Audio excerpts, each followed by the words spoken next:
What's going on, guys? So in today's edition of Sasuke Jinraiden, we have a lot to talk about in regards to Sasuke Uchiha's mind state, because once again Sasuke's mind has twisted and turned and gone towards another direction. However, if you stumbled across this video and you have no idea what Sasuke Jinraiden is, I recommend going to the homepage of the YouTube channel, scrolling down to the Naruto novel section and looking for the playlist that is titled Sasuke Jinraiden. That way you can start the story from the very beginning and you can get caught up and join in on these awesome discussions. So with that being said, let's jump right into the rest of the video. So I gotta say, man, this scene right here is one of those game changer scenes where essentially Sasuke has been walking around this village and he's been observing everything, and to a certain extent he's done a little bit of projection because he sees how Kina and Reishi's clan have been treated, and it's because the people in the village suspect Kina's father of unleashing the Rowan beast that attacked the village years ago.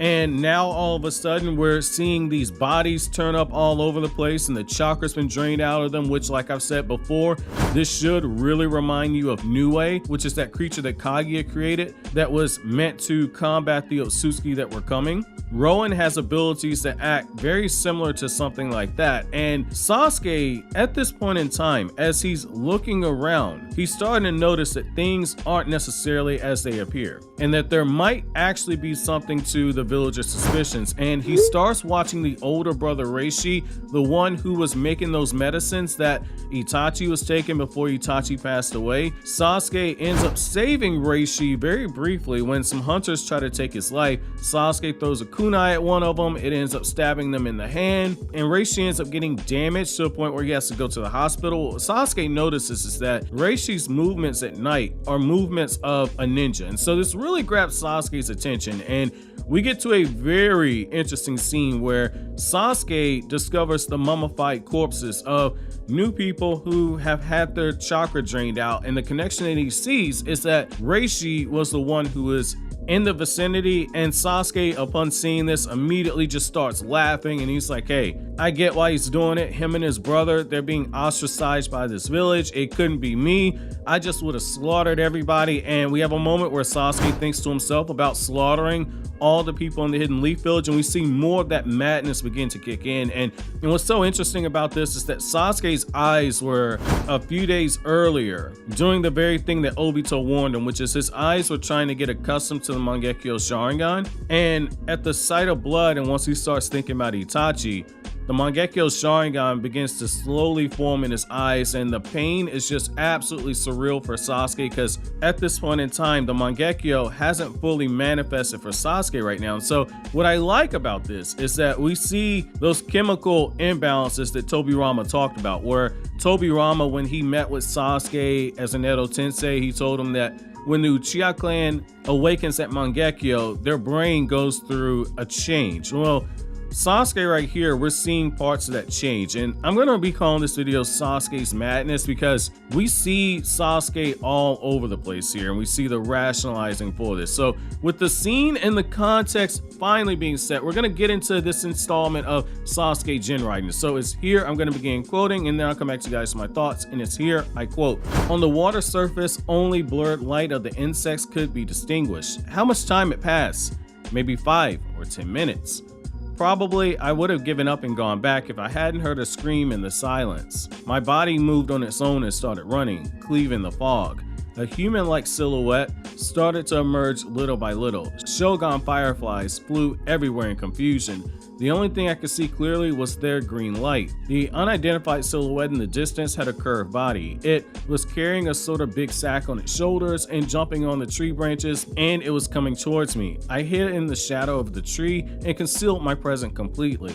The instant the swirl of fog that was enfolding him dissipated, Reishi's silhouette clearly appeared in front of my eyes. He wasn't emanating even a pinch of his usual artificial tranquility. His eyes were cool and clear, like the tip of a blade. My eyes followed Reishi's figure until he left, sinking again into the fog. After that, I headed toward the spot where he was standing shortly before. 2 mummified corpses were laying on the ground. They were both wearing fishing outfits, but it was clear that they were the 2 men that had shot Reishi on the mountain. The fishes inside the basket were still making great jumps. I didn't feel rage or even sadness nor pity.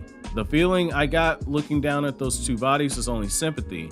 It was a pleasant feeling. It seemed that the haze on the lake shore was thickening more and more as to protect guys like Reishi and me. I began laughing. I thought he was right and I couldn't hold back my laughter. He should have killed the villagers that mocked him and Kira one by one. Only the fireflies with their green light hurt my laughter, echoing through the lake shores. End quote. And what I like about this right here is that notice how Sasuke's immediate reaction is that he's grateful that there's nobody that can see him because the haze has covered up the bodies on the ground, and he says, I don't get why Reishi just didn't kill everybody. And it's because right now Sasuke is in a village that Itachi went to, and the village very much so reminds him of Konoha. Everywhere he looks around, he sees small things that does remind him of Konoha, especially when you get to the entrance of the village. And so for Sasuke right now, he's in that very vulnerable space where I can't stress enough, he can either be swayed one way or the other, but each time he gets those panging sensations in his eyes and the Mangekyo begins to creep further and further into solidifying, Sasuke is at a point where this madness that we see begins to slowly get more and more intense. And it's only madness in the sense that he's willing to kill every man, woman, and child in the Hidden Leaf Village, even if they had nothing to do with what happened with the Uchiha clan. And so there's a little bit of projecting going on here because he's like, well, we could just have the Kodan clan just go through and kill all of these villagers because of how they're treating them. And Sasuke right now is looking at these bodies. He knows about the Rowan creature, about the fact that Rowan was moving chakra out of people's bodies. He heard the stories and he's thinking it's very much possible that Reishi and Kina's father was the one that was in control of the Rowan monster. And Sasuke's rationale is like, hey, if they somehow got control of the Rowan monster right now, go ahead and kill everybody, then just leave the village and start over. And what I like about this is that once Sasuke gets back to that shop and he runs into Kina, this is very important because when he runs into Kina, Sasuke lets it slip when Kina says that there have been new bodies that have been found. And Sasuke says, oh yeah, they're out there by the jasmine flowers. And that wasn't something that Kina told him. And when Sasuke tries to poke his forehead, Kina steps back and he starts looking at Sasuke, and Sasuke cleverly changes the conversation. He's like, hey, you know, how can you even attempt to track down these people if you're not able to even notice the subtle things around you? And Kina is having none of it. Kina runs off and he says that he's gonna find the murderer who's been killing all these people and ripping the chakra out their bodies. That way he can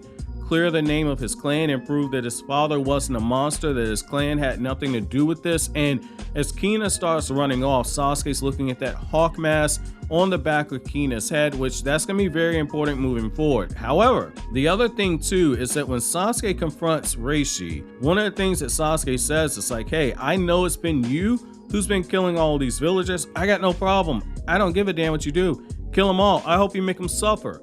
However, I'm leaving here and I don't need that medicine that you're making for Itachi. I'm good. And what Sasuke ends up saying is that like, hey, I understand where you're coming from. Those people probably mistreated you and mistreated your brother. You have every right to start taking their lives. And at these words, Kina's brother Reishi just starts breaking out into laughter, and he tells Sasuke a very interesting story. And the story is basically about loyalty and about not being a traitor. And when Sasuke hears this story, he immediately thinks back to Itachi and about how Itachi basically wanted Sasuke to inherit his will and protect Konoha. And what Sasuke takes away from this story is that even if he was to go back to Konoha, now that he knows what he knows about Itachi, Sasuke very well could go through the normal everyday life, being a regular shinobi for Konoha, going on missions for them, serving the village. But because of the anger that's inside of his heart, eventually Sasuke would want to just burn the entire village down to the ground. It wouldn't be something that would happen on the first day back or the 10th day back. It might not even happen 10 years after he returns.